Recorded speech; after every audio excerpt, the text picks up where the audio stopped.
Aujourd'hui, je reçois Alexis Normand qui nous donne des nouvelles de sa production musicale et qui nous présente aussi sa plus récente parution musicale en anglais. Bonjour. Bonjour. Alors, on connaît ton répertoire déjà ici à Radio Cité de chansons en français, mais depuis 2016, je pense que tu avais décidé de voir ce qui se trouvait en termes d'inspiration du côté anglophone. Comment ça s'est fait, ça? Comment ça s'est passé et pourquoi? J'avais un projet en parallèle en anglais avec Rosie and the Riveters pendant plusieurs années, en même temps que je faisais ma carrière en français. D'accord. Et j'avais de la difficulté à gérer les deux en même temps. C'était rendu un peu trop. Ouais. Et je trouvais que je comprenais déjà beaucoup les défis par rapport à l'industrie de la musique francophone, puis j'avais juste le goût de voir qu'est-ce que c'était du côté anglophone. Mm-hmm. Ouais, j'ai laissé mon projet solo de côté en me disant que j'aurais pu vraiment refaire de la musique en français. Ouais. Et j'ai poursuivi mon projet avec Rosie and the Riveters à temps plein jusqu'à la pandémie, en fait. Oui, puis là, je vois que je pense que ça a été une bonne intuition de chanter en anglais puis d'aller voir ce qui se passait de ce côté-là parce que vous avez, et toi, tu as été vraiment couronné de succès avec ce projet-là? Oui, oui, on a fait beaucoup de tournées à l'international, surtout aux États-Unis, un peu en Europe aussi, au Canada évidemment. Puis notre musique avait été, on a eu une super belle couverture médiatique, dont des mentions dans Billboard Magazine puis Rolling Stone. Donc, c'était vraiment le fun. J'ai beaucoup aimé ça. Ben ouais. Mais en même temps, pendant, je savais pas jusqu'à, ça a pris une couple d'années, mais pour réaliser en fait que le côté francophone de mon identité se sentait un peu avait besoin d'attention. Je voulais comme je sais pas, je me sentais comme si je n'étais pas en train d'exprimer ma voix au complet. Oui, tu n'exprimais pas ton côté franco finalement, hein? Ouais, justement, parce que je devais comme fractionner un peu mon identité. C'est ça. Moi, à l'époque, je pensais que je devais soit faire un ou l'autre.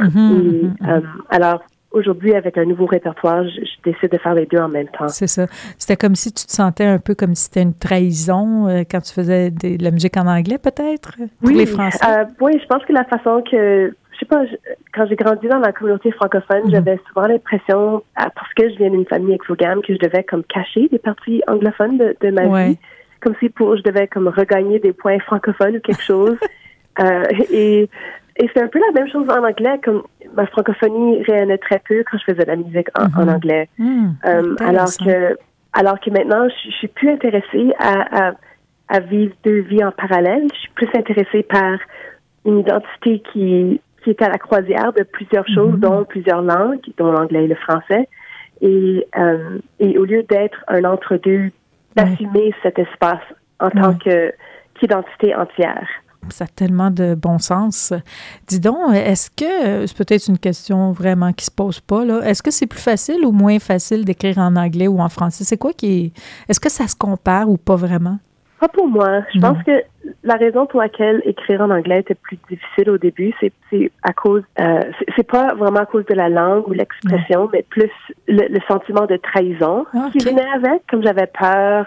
Je ressentais toutes sortes de pressions par rapport à comme est-ce que les gens vont penser que je suis en train de m'assimiler ou comme que je suis pas en train de respecter peut-être les gains qu'on a fait en tant que francophone. Comme j'avais comme tout ça, c'était comme je sais pas si c'est des questions identitaires ou si c'est une question sociopolitique ou en tout cas tu sais le raisonnement philosophique derrière, c'est ce qui m'empêchait justement d'écrire en anglais, qui rendait ça un peu plus tough quand je faisais ça pour ma carrière solo. Alors que récemment, au cours de cette dernière période d'écriture, je me suis enfin donné la permission d'écrire dans la langue que je veux, sans ressentir ces pressions-là et sans ressentir je sais pas si c'est des préjugés ou la peur des autres, ou je sais pas c'est quoi exactement, mais je voulais m'offrir l'occasion de vivre une liberté d'expression.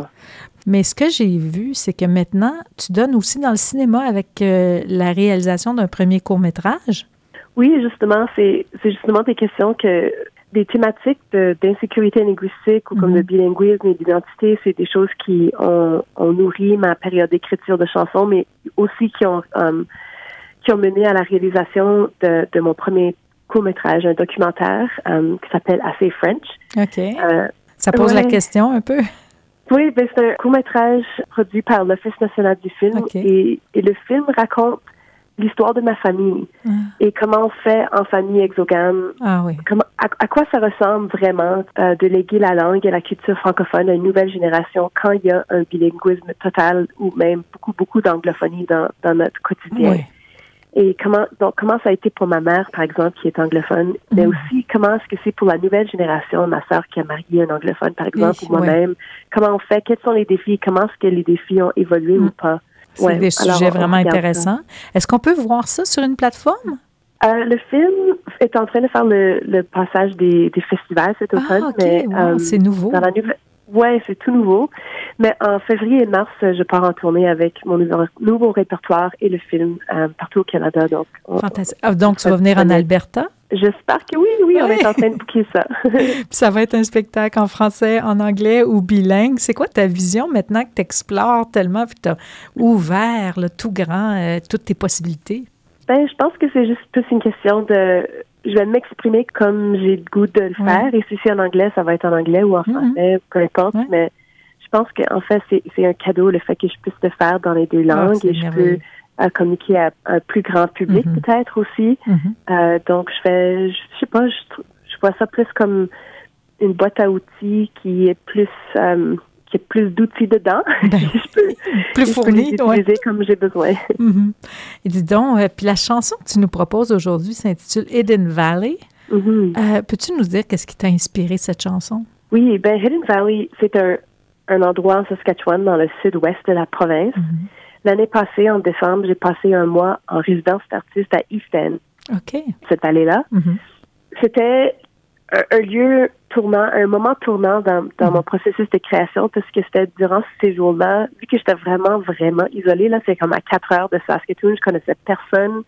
C'était durant Omicron, donc personne sortait vraiment dans le village. J'étais vraiment toute seule à affronter ces peurs d'écriture et tout ça. En tout cas, c'était la première fois que c'est là où j'ai comme changé un peu ma perspective identitaire par rapport à ma création et je me suis permise à écrire en anglais. La vallée, c'est une vraie vallée là, qui s'étend entre East End et Ravenscraig. C'est à peu près 20 kilomètres l'un de l'autre. Et c'est comme des vestiges de l'ère glaciale. C'est vraiment glaciaire. C'est vraiment un paysage. Tu sais, les gens vont souvent penser à la Saskatchewan comme étant juste des champs à perte de vue, mais dans ce coin-là, c'est pas vraiment le même paysage. Et je voulais mettre ça en chanson. Et c'est un road trip que je faisais presque à chaque semaine quand j'étais là, parce que je trouvais ça tellement beau. Mais c'était comme une façon aussi de me donner une petite pause, un break, et comme contempler mon processus de création et la vie et tout ça. C'était comme une sorte de road trip méditatif. Et voilà, ça m'a permis à... Donc, la chanson Hidden Valley représente tout ça. Elle met en image cette région de la Saskatchewan et aussi elle représente la paix contemplative que je vivais quand j'étais là. Ça nous donne vraiment le goût d'y aller, puis ça a l'air d'être tellement un bel environnement, assez sauvage. Il n'y a pas trop de monde, hein? Ben, pas trop, non, mais c'est rural, mais il y a beaucoup, c'est quand même développé. Il y a plein de villages dans les parages. C'est beau. Puis il y a une rivière qui s'appelle Frenchman. Oui, la rivière Frenchman fait le tour du village de East End et fait le long, justement, la vallée des secrets cachés, le long de cette rivière-là. Ça veut dire qu'il y a un homme français, un Frenchman, qui est passé par là. Ben, enfin, moi, je pense que c'est l'histoire des Métis. Ah oui, d'accord. Il y a beaucoup de coulées, il y avait des Métis et beaucoup d'Autochtones qui passaient leurs hivers dans la vallée pour de bonnes raisons. Il y a beaucoup d'animaux sauvages, et tout ça, même l'hiver. Donc, je pense que le Frenchman River a rapport avec les Métis et non les francophones. Ça a l'air d'un endroit très inspirant. En tout cas, Alexis Normand, je te remercie beaucoup. Alexis, pardon, Normand, je te remercie beaucoup pour cet entretien. Puis, j'espère qu'on va te voir en Alberta très bientôt. Merci beaucoup. Merci.